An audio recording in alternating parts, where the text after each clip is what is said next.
Cheers.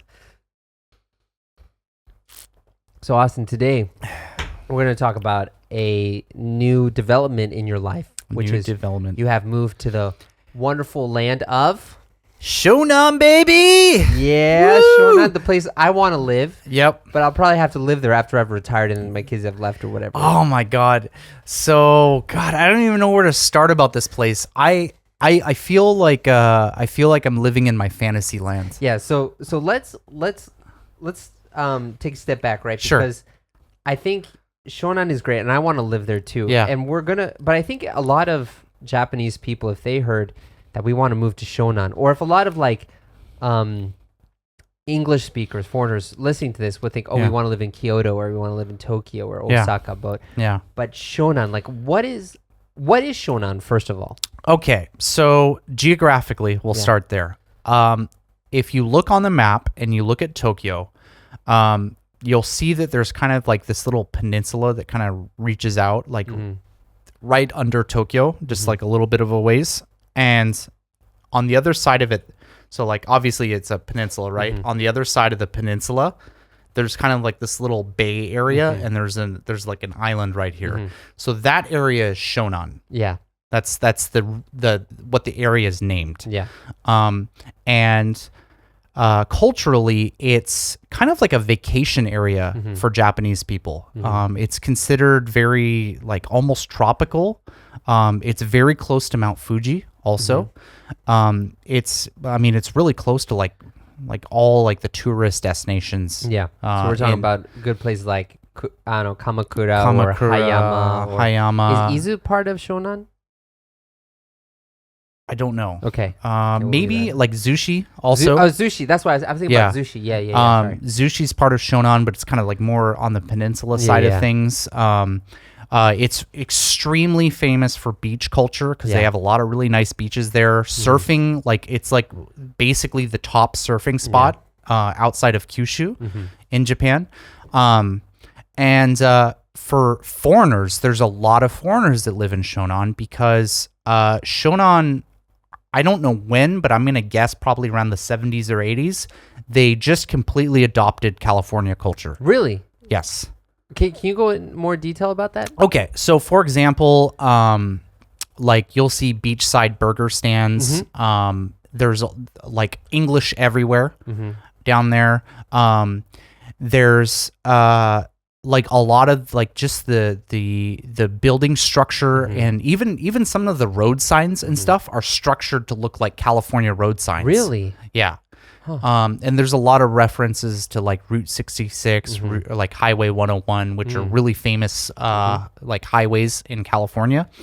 And just the overall imagery, if you lived in California and you visit Shonan, you'll look at it and you'll go, okay, there's mountains right next to the coast. And if you go to California, that's exactly the imagery you'll see, mountains right next to the coast. You know, it's funny you say that because I've never been in California, so really? I couldn't make that comparison. Yeah. For me, that was a huge attraction that I saw when I first visited Shonan. I'm like, I'm in California. This is amazing.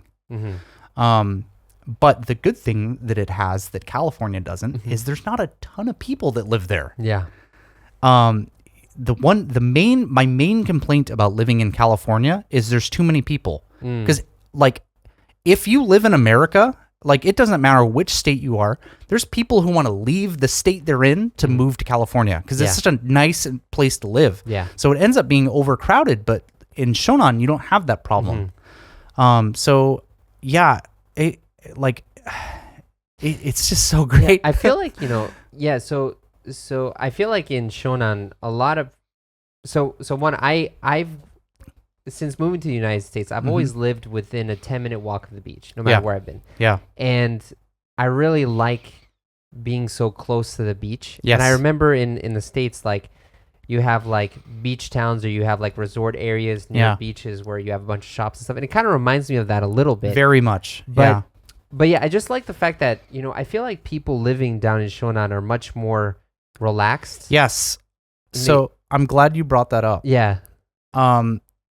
I've only ever lived in Tokyo. Okay. Obviously I did homestay down in Kansai, but even when I was out there, I was living in a small place in Hyogo Prefecture called Sanda. Yeah, not Mita, Sanda. Sanda. Same kanji, different pronunciation. Yeah. It's really funny though. But I would go to Osaka and Kobe quite often. So most of my experience in Japan is being in the city. Yeah. Right?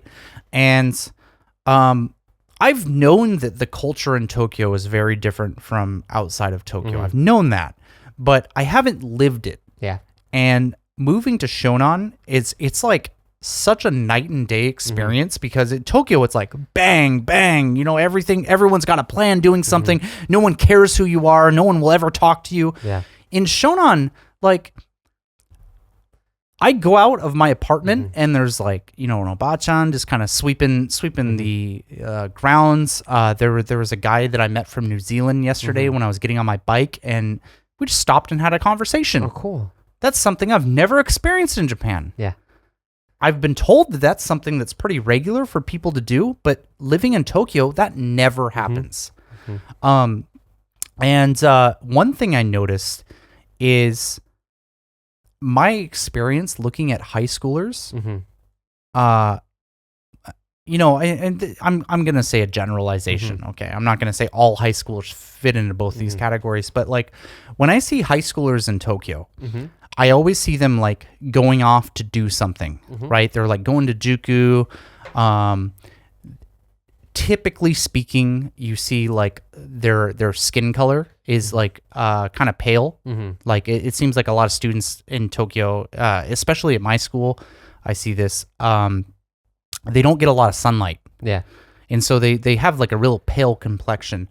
Whereas when I'm going around and seeing high schoolers in Shonan, like Fujisawa, Chigasaki, and Tsujido,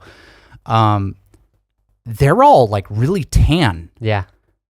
And that's something that really threw me off because like you don't see tan people very much in Japan. Yeah, right. Like it's kind of like, it's not really a taboo anymore, but it's kind of like something that people don't really try to do. Yeah, unless you're like in Rikujobu or like track and field or something. Yeah, yeah. But like if you go to Shonan and you see like the kids, like they're out in the park or they're at the beach and they're just being kids having fun. Yeah. And that's something for me that's really attractive, because I'm about to have a daughter next month, and we were looking at places to raise kids. And one thing that I was really adamant on is I did not want to raise my child in Tokyo. Yeah, right. Because it's not that Tokyo's a bad place; it's a fantastic place. All of Japan is a great place to raise a child. It's a very safe place. I would have no worries whatsoever about having my kid ride the train or be out. Yeah.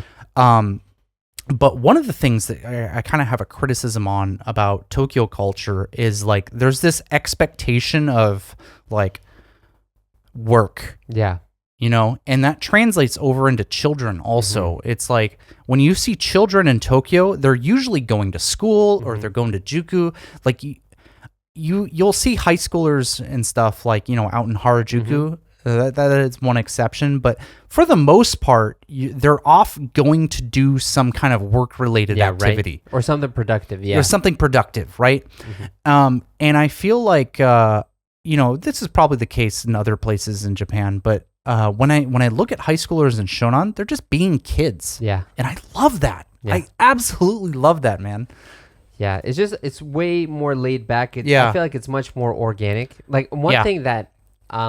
so this is more, I think, in Kamakura than in other places in Shonan, but like, especially in Kamakura, of course you have people who have lived there their whole lives, but it's a place where people choose to live. Yes. And so you have a lot more people who are intentionally like living down there. Yeah. So I feel like it's easier to meet more mindful, like dynamic people. Yeah. Who care not just about working and stuff, but about like living their whole lives. Yeah. Whereas like I feel like living here, people just care about their work. Yeah. Or they just care about I would actually argue that Tokyo is the same way, but it's like people are choosing to go to Tokyo to live a work life. Yeah, right. Obviously there's people who are born in Tokyo, but a lot of people all over Japan choose to move to Tokyo because they want to be they working. Focus on that. They want to focus on work. So it's just like focus on work. Focus on work. But yeah, no, I completely agree though. I feel like I've only lived in Shonan for 2 months now, but and you can see Fuji-san from your house.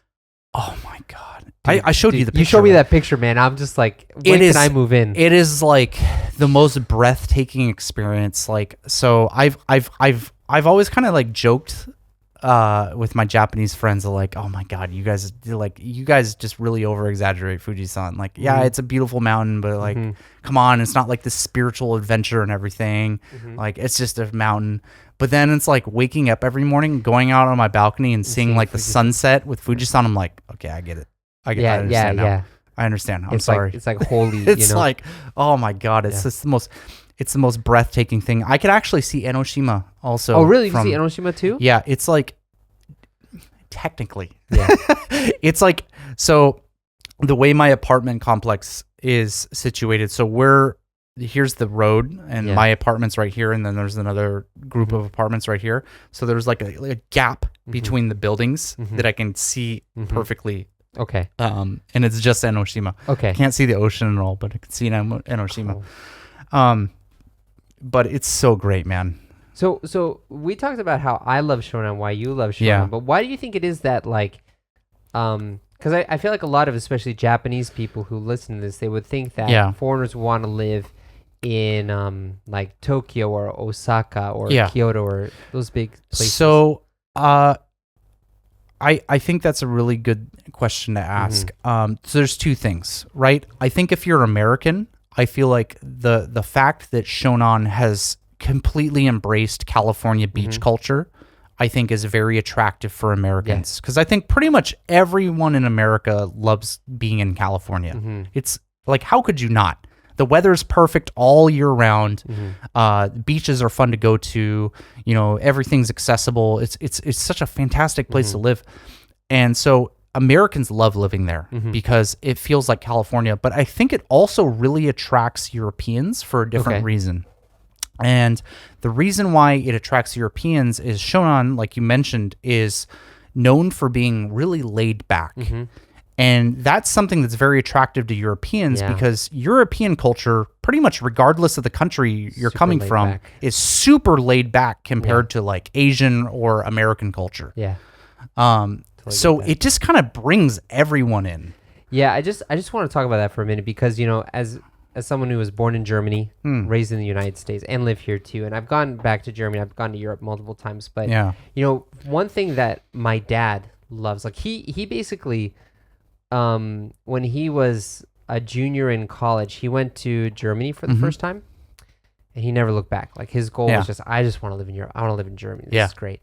And one of the things that he loves to do with his friends, and these are all like also pretty high-ranking people in BMW, and it's like fairly rich people. But they would go to a beer garden, go to a restaurant, and they would stay there till like 1 a.m., 2 a.m., like super late at night. Like they'd meet for dinner around like 7, 8 o'clock, and they just stay there. And the thing that's funny is about in Europe, right? If the restaurant is closed, but you're still there, they can't tell you to leave. They have to wait until you're ready to leave. And whereas in Japan, it's like, sorry, in like 15 minutes, we're going to be closing. Please. Yeah, here's the bill. Get out. Right. So that's like unheard of, right? But it goes back to this very laid back, let's enjoy life culture. Yeah. Yeah, I mean, you definitely see that. One thing that I really like is, and I think this is just being outside of Tokyo, is everything's so accessible in the sense that like everyone's riding their bikes places. I mean, obviously in Tokyo you do that too, but it's like there's like a couple trains that ride around Shonan. Yeah, right. Like I can't just hop on a subway and go to the next station and visit my friend who's realistically like just 20 minutes away by bike. I'd need to take a bike or I need to drive a car to go see them here. And it just feels very open. And I really like that. Your bike. It's not like you're not limited to the train lines. You just take your bike. It's funny you say that because like so one of my best friends, his name is Ken. When I first came here, so just tell you about Ken. So he used to be my roommate in college, and he actually said like I was responsible for opening up a lot of like opportunities in his life and stuff. But that's great. But like humble brag there. No. I don't mean it like that. It's just, no, I know. I'm just giving you. But like so he also helped me start UConnect. Yeah. Right. He's a really good guy. But I remember when I first came here for Ryugaku, and actually when I came here to study abroad, I chose the town that he was living in so we could hang out more. Yeah. Without taking a train or anything. Fair enough. But he would take his bike everywhere.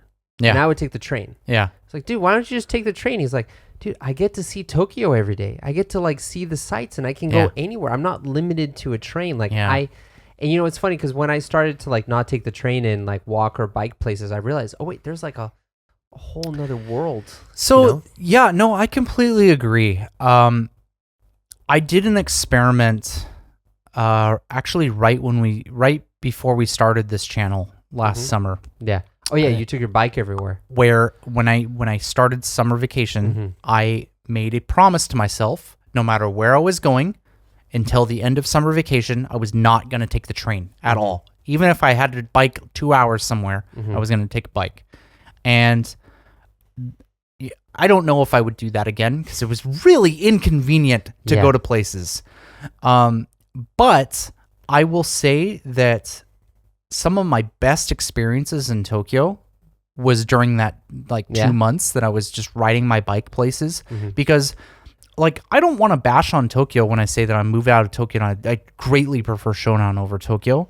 Tokyo is a wonderful place. It's extremely accessible. It's very easy for a foreigner to live there because everything's in English and it's really easy to navigate once you kind of become used to riding the train. And literally anything you could possibly want, you can find in Tokyo. We've done episodes on this. Yeah, right. It was so fun riding my bike around and seeing like all these small little crevices in Tokyo that you really just don't experience because it's not near the train. Yeah, right. There's so many places in Tokyo that are like, 20 or 30 minutes away from a train line. And because of that, you'll never go to them if you just ride the train. Yeah. I completely agree. Yeah. I mean, and of course, so like, I feel like Tokyo has everything, there's so many great places in Tokyo, but like you said, if I had to choose some place that I would want to live, I'm actually going to move to Yokohama later this year because of like the school that my son is going to is in Yokohama, and so I want to move closer there. But if I didn't have kids, Shonan all the way, man. Yeah.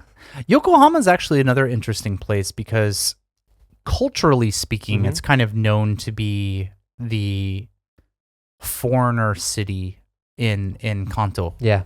Right? It was one of the first ports opened up. Yeah, I was going to say, like, if you go historically speaking, God, I'm getting drunk now. Historically speaking, like you said, it was one of the first ports that opened up to Western trade, similar with Kobe. Yeah, right. And because of that, a lot of foreigners ended up living. And then especially after World War II, when America took over the Japanese naval base in Yokosuka, now you get Navy guys that are kind of like going in. So you see a lot of foreigners living in... so quick fact. So our trivia. So because I looked this up last time I went there. Did you know that the first place to sell ice cream in Japan was in Yokohama? I did not know that. Did you know curry started in Yokohama as well? Oh, really? I didn't know that. That's cool. So, no, there's like a lot of really interesting cultural things about Yokohama. So curry started because Japanese fishermen would go out to sea and they were trying to think of like a really easy bento to give to them.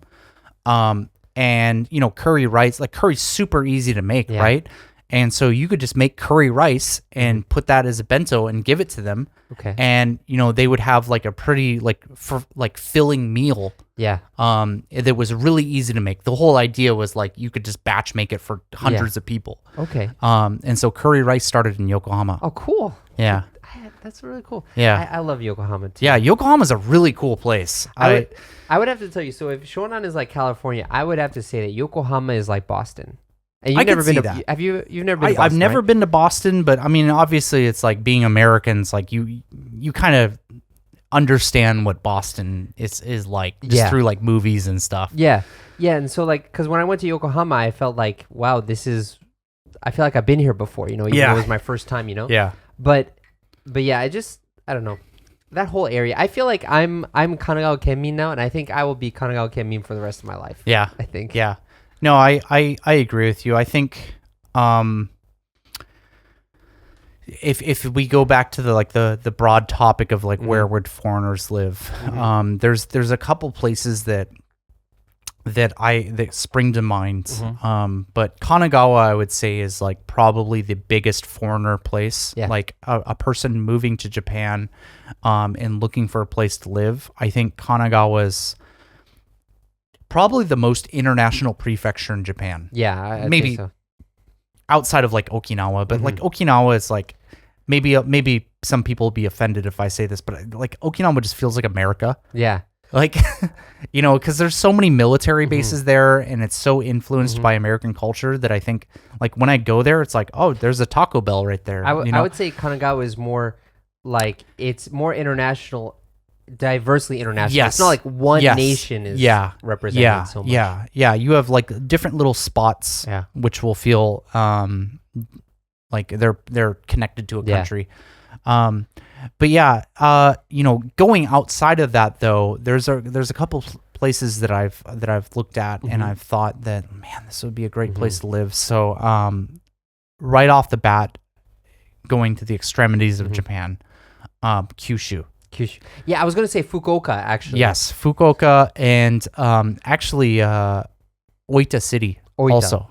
Oita, so really? Not Oita itself, but Oita City is I was shocked to see how diverse it is. Really?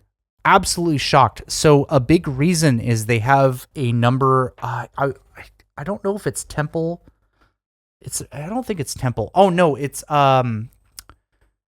Asia Pacific University, I think is there. One of the big international universities is located in Oita City. I can't remember off the top of my head which one it is.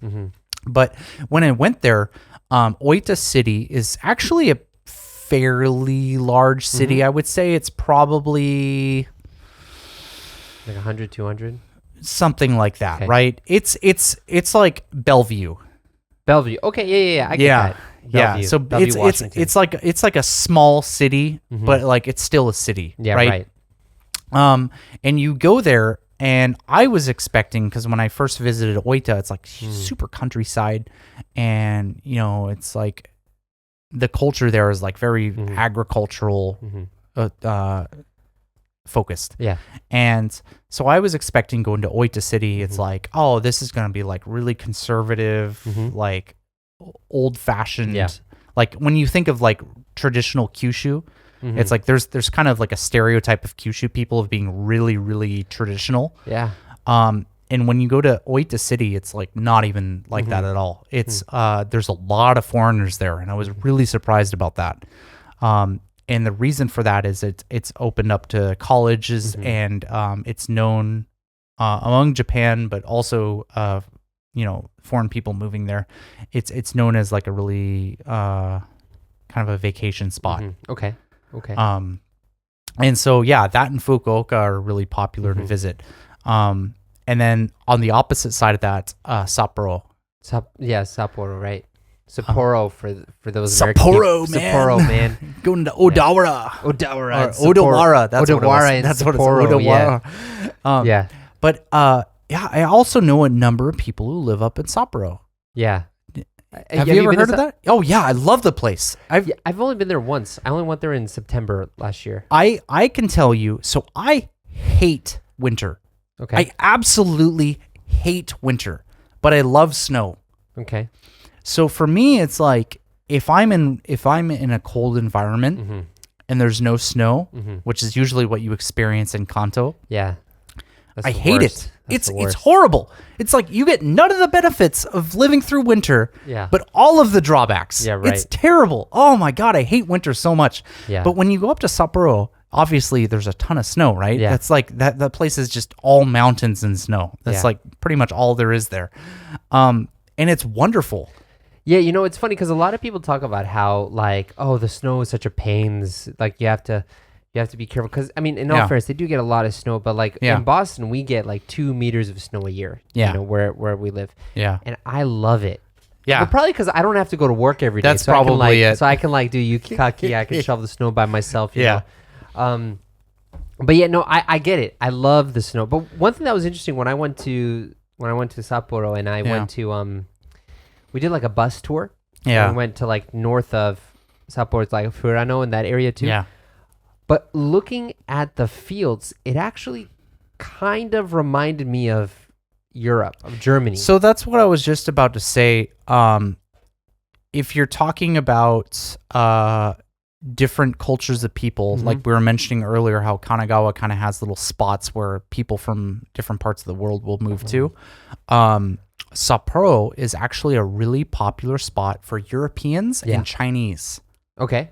And geographically speaking, it's closer to China, so I think that has some influence on it. But, a lot of people don't think about this, but a lot of China is actually just a really cold area. Okay. It's northern China. It's situated like really north. And so Sapporo ends up being like a really popular spot for Chinese people wanting to move to Japan because it kind of feels like home to them. Okay. So if you go to Sapporo, you'll actually notice a lot of the culture there is influenced by Chinese culture because there's a lot of Chinese people. Okay. So that's something that I thought was really interesting. I mean, because when I went to Sapporo, I didn't actually see too much of Sapporo. We went on a bus tour and went to a bunch of places, so I didn't see too much. We should probably say Hokkaido. I don't want to specifically target Sapporo for this. When I'm talking about that, I'm talking about Hokkaido. But I would say like I think Sapporo is because when I went to Sapporo, I was like, man, I would love to live here. It's a really nice city, isn't it? I also didn't visit much of Hokkaido. We went to Sapporo and we went to Otaru. Otaru is nice. It's so people who don't know the city, it's located at the most northern point on the island. Okay. I think it's the most northern. No. So Otaru is south of Sapporo. Oh, is it south? Okay. So what you have is I'm situating it differently. You have like Hakodate at the very south. Then you kind of because Hokkaido is like this thing, but then it has like a little tail. Yeah. So Hakodate that's what I'm thinking of. Yeah. And then it's Otaru, and then it's Sapporo, which is at the bottom of the big part of the island. Yeah. Okay. Yeah. So I've got my. You just think south is north and north is south. Yeah, is it's fine, man. it's just an easy thing to mistake. Blame it on Go. That's fine. Blame it on Go. But yeah, Otaru is like so. It's known to be a ski resort town. Yeah, that's what it's most famous for. But it's also really famous for people to visit and kind of like experience winter. Dude, just tell you, did you take the train from Sapporo to Otaru? We did. And did you go right up to the ocean? It is an incredible train ride. It's like you're riding on the ocean. You're literally like I don't know, probably 3 or 4 meters away from the ocean. Yeah, I was it's crazy. It kind of almost reminded me of that scene in Spirited Away. When I was just about to say that, and I wouldn't be surprised if it was actually influenced. Okay. Okay.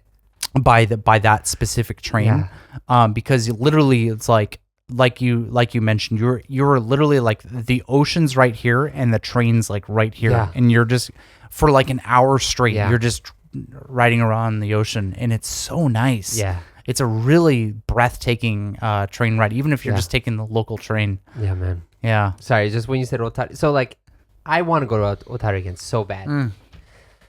Yeah, I think the problem that I have with Japan is there's so many attractive places to want to live. Yeah. You know what I mean?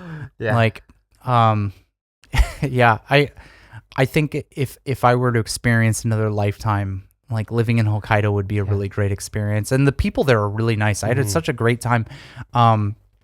So I think something that's really attractive for foreigners to go is specifically targeting areas that are very welcoming. And Hokkaido culture is one of those things. Hokkaido culture is very welcoming, especially to Western culture, because a lot of Hokkaido is influenced by Western culture, historically speaking. And so there's more of an international mindset, kind of similar to Tokyo in that sense. I think we need to have an episode dedicated to Hokkaido. Yeah. And we could talk about that. We need like episodes talking about like Hokkaido and like all the other places. Like I'd love to talk about Kansai too. We should travel to a place together and then we should talk about it on this channel. That'd be a fun idea. Yeah. That would be a fun idea. But so we were originally going to talk about Shonan here, so we'll just put a pin on this topic and we'll get back to Hokkaido next time. All right. Awesome, man.